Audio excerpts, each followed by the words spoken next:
যে তাদের আত্মত্যাগ আগামী দিনে আমাদেরকে লড়াইয়ের জন্য যে কোনো সংকট মোকাবেলায় শক্তি যোগাবে। আজকের দিন কোনো শোকের দিন নয়, আজকে নতুন করে শপথ নেবার দিন। এই দিনে রংপুরের আবু সাইদ প্রতিরোধের দেয়াল তুলে বুক টিকিয়ে দাঁড়িয়েছিলেন। সেদিন তার মৃত্যু এবং আরো ওয়াসিম সহ আরো 6 জনের মৃত্যু বাংলাদেশের স্বৈরাচারের ভিতটা কাঁপিয়ে দিয়েছিল। সেদিন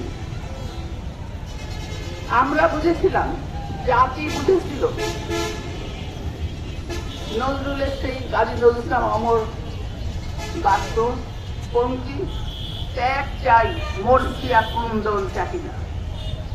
কান্নাকাটি বা শোকগীতি নয়, লড়াই এবং আত্মত্যাগ একটি মাত্র পথ এই স্বৈরাচার অথবা ফ্যাসিস্ট সরকারের জগদ্দল পাথরকে জাতির করছে না। কথা বলছি